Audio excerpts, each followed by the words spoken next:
Eğer anne sevgisinin bencilliğinden arınmak istiyorsanız, kendi çocuğunuzu sevmekten yola çıkarak dünyada yaratılmış tüm çocukları sevmeyi deneyin. Kendi içindeki çocuğu şefkatle saramayan bir annenin çocuğuyla kurduğu bağ da gerçek bir sevgiye maalesef dayalı olamayacaktır. O yüzden sevgili anneler, bu koşulsuz sevginin size bağlı olan koşullarını iyileştirmek için kendinizle kurduğunuz bağlara bir bakın.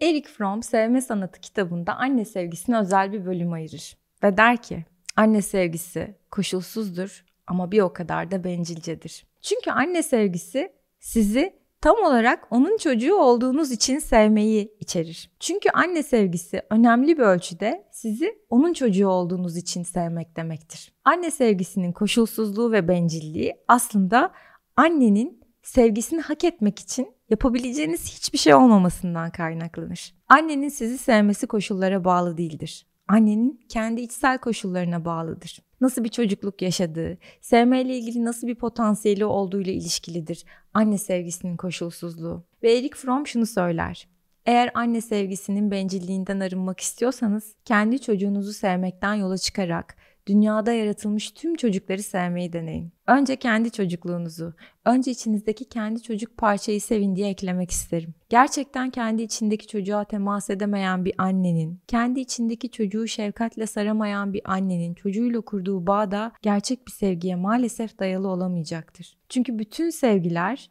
ön tanımla kendini sevmekle başlar.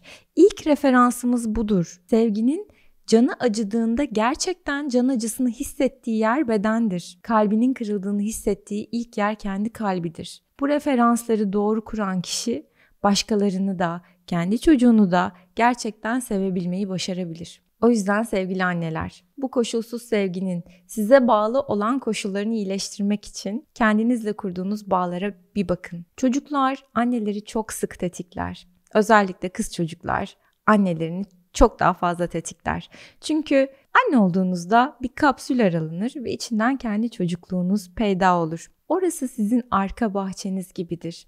Bugüne kadar hiç bakmadığınız, bir şeyleri oraya attığınız, biriktirdiğiniz, ayrı kodlarıyla dolu, dikenli tellerle çevrili bir arka bahçe düşünün. Ve çocuğunuz olduğunda, özellikle de kızınız olduğunda artık kaçınılmazdır o bahçeyi ziyaret ve o karanlıkla, o necasetle baş başa kalmak oldukça zorludur. Bu karanlığın yansıması kızınızla olan ilişkide kendini gösterebilir. O yüzden yeni annelerin çocuklarını büyütürken zorlandıkları şeyler sadece fiziksel koşullar değildir. Onları yoran tek şey uykusuzluk ya da fiziksel olarak yorulmak değildir. Bir kere şunu fark edersiniz: bu kadar çok sevmek mümkünmüş. Eğer o kadar çok sevildiğinizi hissetmediyseniz bu farkındalık sizi yaralayabilir. Ve çocuğunuz için yapmak istediklerinizi, uykusuz kaldığınız geceleri, onun için gönülden yapabileceğiniz fedakarlıkları görünce size yapılanlar ve yapılmayanlar daha farklı yorumlanmaya başlar. Eğer buraları kötü bir çocukluk geçirdiyseniz, terapiyle ya da başka bir yol yöntemle iyileştirmezseniz çocuğunuz büyüdükçe bu öfke olarak ona yansıyabilir. Hepimiz çocuklarımızı çok severiz. Fakat kendi içimizdeki bazen onu kıskanan bir çocukla baş etmek o kadar kolay değildir. İçerideki çocuk dışarıdaki çocuğu kıskanır. O zaman ona hem bazı koşullar sağlayan hem de onun bir şekilde burnundan getiren bir deneyim ortaya çıkar. Siz burada neler olduğunu bilmezsiniz.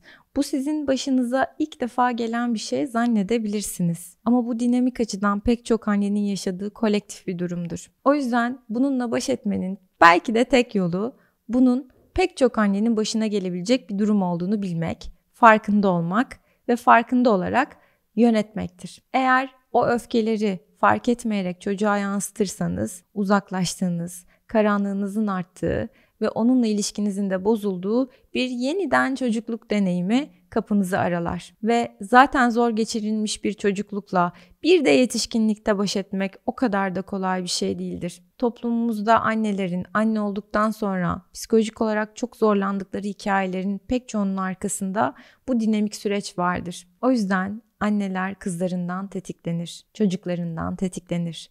Aralarında bir haset enerjisi olabilir. Kendi çocukluğunuz mevcut çocuğunuzu kıskanabilir. Bunların hiçbiri sizle başlamadı ve sizle bitmeyecek. Tek yapabileceğiniz şey, eğer hayattaysa annenizle Bu hikayeyi belki tamamlamak mümkünse tamamlamak, değilse kendi içinizdeki çocukla biraz çalışmak ve ona senin için de buradayım, sana da annelik yapmak üzere buradayım diyebilmek. Annenizden istediğiniz her neyse bugün onu kendinize verip veremediğinize bakarak ondan istediklerinizin büyüklüğünü de gözden geçirebilirsiniz. Pek çok kişi annenizden istediklerinizi şimdi siz kendinize verebiliyor musunuz diye sorduğumda terapi seanslarında şöyle bir aydınlanma yaşar. Ben galiba çok büyük şeyler istemişim. Bunlar annemin verebileceğinin çok üzerindeymiş. Çünkü ben bunları şu an kendime vermekte bile zorlanıyorum. O yüzden hadi gelin.